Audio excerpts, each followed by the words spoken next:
महाराष्ट्रात आणि देशामध्ये आरक्षणाच्या मागणीची आग लागलेली असतानाच त्यातच मागासलेल्या जातींना समाजाच्या बरोबरीमध्ये उभं करण्याकरता डॉक्टर बाबासाहेब आंबेडकरांनी संविधानामध्ये मागासवर्गीय, आदिवासी, ओबीसी इतर सगळ्या प्रवर्गांना रिझर्वेशन त्या ठिकाणी दिलं।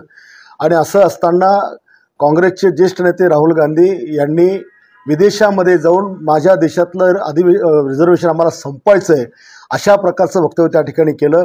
म्हणजे काँग्रेसचा खरा चेहरा आणि त्याच्या पोटातली मळमळ त्यांनी त्या ठिकाणी ओकून दाखवली।